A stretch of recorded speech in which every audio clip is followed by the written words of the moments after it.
Flipping the switch.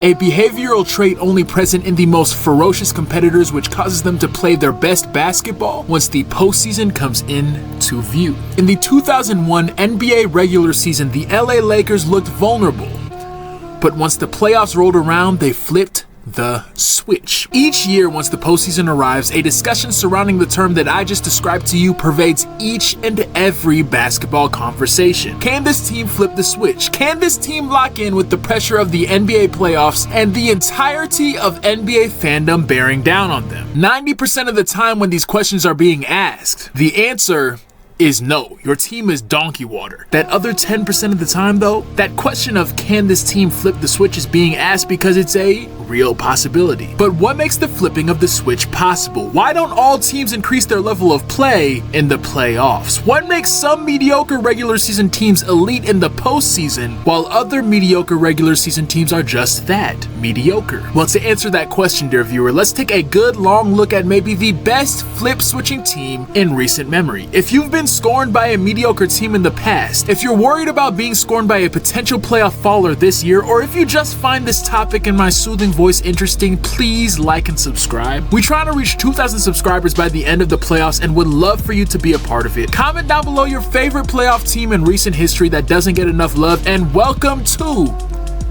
the Sweatshop. The Miami Heat. The Miami Heat were my main motivation for making this video, as alluded to in the intro, because they frustrate me. No, that's wrong. I wouldn't say they frustrate me. The conversation surrounding them is what frustrates me, because believe it or not, dear viewer, I am the type of fan that places a premier price on playoff performance. Revolutionary take, you're probably saying with sarcastic venom. The playoffs matter more than the regular season? Color me shocked. I know this belief seems obvious to everyone, but it really may not be, because every year since Jimmy Butler first arrived in Florida, once the playoffs roll around and the Miami Heat proceed to shock everyone by upsetting higher seeds and making a deep playoff run, the entirety of basketball media collectively says, "Oh my goodness, look at Miami, isn't that crazy? Who could have expected this?" And then the next year, when they are the 6th seed in the East, every person that watches the NBA magically contracts Antonio Brown levels of CTE and completely forgets what happened the last season. The Heat can't be contenders. They look like a first-round exit all year. Really? We really doing this? Jimmy Butler gotta eviscerate your team's best defender again for you to realize what type of timing they on? Bam Bam gotta turn your #1 option into Stuart Little again for you to see what Heat culture really about? Eric Spoelstra gotta coach circles around your NBA Finals lock again for you to understand what they really doing? It's just frustrating we gotta do the same song and dance every year. We really all gotta step on the same rake each postseason. You think we was in Looney Tunes? Don't get me wrong though, I kinda get it. It's hard to bet on a team like Miami to flip the switch come playoff time when there isn't really any signs or stats that you can hang your hat on in the regular season. It's all just kind of hand wavy, Heat culture this, Heat culture that. I understand. You can't bet your hard-earned wealth on Pat Riley voodoo every season, but the same thing does happen every season. The Miami Heat flip the switch. So to properly quantify this, the Sweatshop has made a little stat just to show you, dear viewer, how stark the contrast is between the Heat's regular season and postseason play style. A little stat we'll call the switch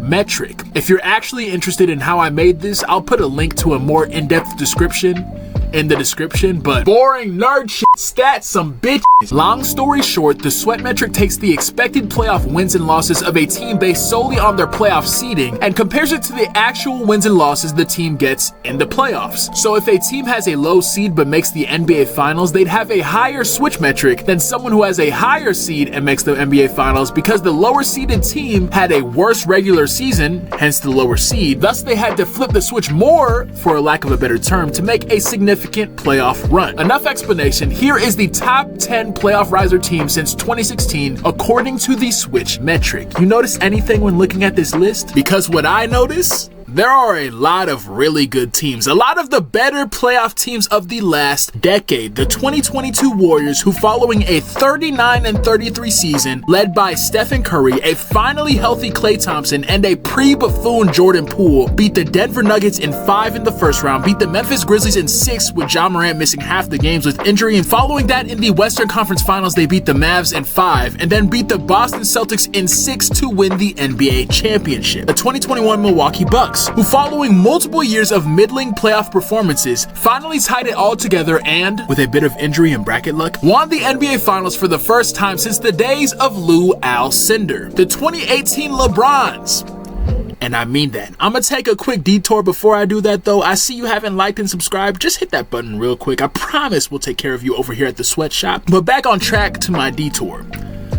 The 2018 Cavs playoff run is when LeBron James became my greatest of all time. You all are welcome to choose your GOATs. This is mine. The 2018 Cavs are the greatest carry job I have ever seen in my life, by far, without question. 34, 9, and 9. What are those? His numbers in a particularly good game? No. Those were his averages. For a series? No. For the entire playoff run, LeBron James averaged 34, 9, and 9 for an entire playoff run. 22 games. He was scoring more points per game than his next 3 leading scorers combined. He was averaging almost as many assists as the rest of his team combined. And the man was doing it, hitting the absolute stupidest garbage, what in God's name do you think you were doing here type of shots. Brother took that limitless pill and was feeling silly. Scarlett Johansson, Lucy, head ass. Conquering foreign cities by himself, giving the entire Eastern Conference PTSD. And then they go to the finals. You cannot make this up. Against debatably the most talented team of all time, LeBron drops 50. 58-8 on the prime death lineup Warriors noggin. This man was one spliff away from taking a game off of one of the best teams ever by himself, and people still got the audacity to say he ain't got what it takes. Nah, that. We are done with the night. Other than those 3 teams, you got some other really good squads like the Kawhi Leonard Toronto Raptors, the final iteration of the KD and Russ OKC Thunder, that same Warriors team that LeBron almost took a game off of, and oh wait, what's that? No, at the top of the list. What is that? What? Is that the 2023 and 2018 Miami Heat? You're telling me that statistically speaking, the 2 best switch flippers of the last decade were both Miami Heat teams? I am. As I said, they do this every year. So again, I ask you, why do we always doubt this team? It's because their regular season numbers are terrible, right? Which is true. Their regular season numbers are usually mediocre at best. But look at the rest of this list. Every team on this list was not overwhelmingly amazing in the regular season. The 2018 Cavs that I was just raving about was the literal 2nd worst defense in the league that year. And they still had a chance to seal a game off of the Golden State Warriors in the NBA Finals. And why is that, dear viewer? Why were the Cavs able to so effortlessly flip the switch? Well, I was able to come up with 2 reasons. First, pedigree, history, experience. The Cavs were able to flip the switch from off to on because they had gone to the finals at that point 3 times in a row. So they knew what flipping that switch on felt like. The 2018 Golden State Warriors had already gone through that phase of, destroying every team in the league the season before because they didn't know how to win with KD quite yet. So the switch was always flipped on. It had to be. Once they won that first championship though and knew what that switch being on felt like, they were really just trying to fast forward to the postseason. Every team in the top 10, with the exception of the Atlanta Hawks, whose playoff run we've already discussed, link in the description, has had deep playoff experience prior to their top 10 switch flipping season. All of them knew what it was like when the switch was flipped on in the playoffs, which allowed them to keep it off in the regular season. Second,